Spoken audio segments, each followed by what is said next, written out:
جالي سؤال حلو قوي بيقول لي هو ليه القانون المدني المعمول سنة 96 ومدته 59 سنة ليه الإيجار فيها دستوري مع إن الإيجار القديم القيمة الإيجارية غير دستورية؟ هو في عدة أسباب، منها إن الإيجار القديم من سنة 1920 لحد النهاردة والقيمة الإيجارية ثابتة رغم طول الفترة دي. حاجة التانية ان القيمه ما اتغيرتش، هي كل سنه بيتحط قيمه مختلفه، لكن الناس اللي مأجرين مثلا من سنه 1920 او 40 وبيتوارثوه القيمه ما اتغيرتش.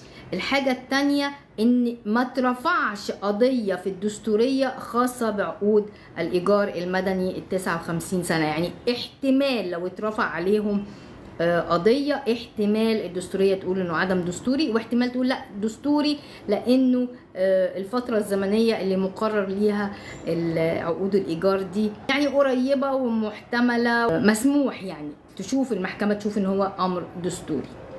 ما قبل 81 وضعه ايه؟ المفروض ان هو معلهوش اي زياده المفروض، لكن الحكومه هتعمل ايه بقى هنشوف. ينزلوا القيمه الايجاريه وهيلغوا حكايه الفتره الانتقاليه دي توقعاتي. التوقعات في ناس كتير بتجمع عليها انه مش هيطلع قانون وهيسيبوا الدنيا ان كل واحد بقى يتصرف بالشكل اللي مناسب ليه. يعني انا شفت برنامج تلفزيوني من كام يوم، واحد من الملاك اتخانق مع واحد من ممثلي مستهجنين وكان هيضربه. ده الشخصيه الجديده اللي هم طلعوها اللي هو شبيه مصطفى بس بشعر، صح؟ شفته انا. يعني هم ما يعني خلاص بقى، ما هو اللعب بقى على المكشوف يعني. عزة مصطفى بالظبط، ايوه راجل طالع لابس بيروك تقريبا وقعد يقول انا ظابط. طب ظابط انت ازاي ظابط بالبيروك بتاعتك دي؟ مش تخلع البيروك كده وتورينا الظباطيه؟ خلي بالك، والمستثمرين اللي اشتروا مستنيين القرار بوعد من الحكومة. ايه الحل معاهم؟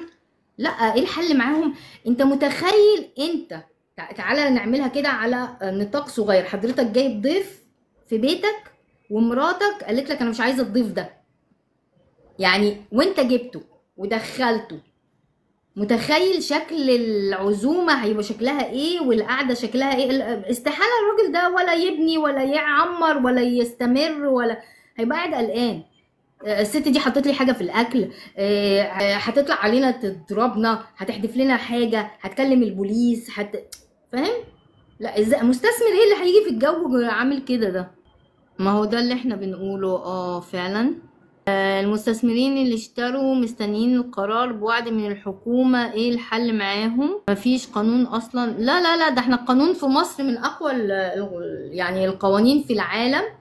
و لا ده احنا قانون ومحكم وفي نقاط كتير ومش سايب امور كتير وبيتكلم في كل البنود. لا ده احنا عندنا قانون قوي جدا، هو بس تنفيذه او تفعيله هو بس اللي بيبقى فيه مشكلة.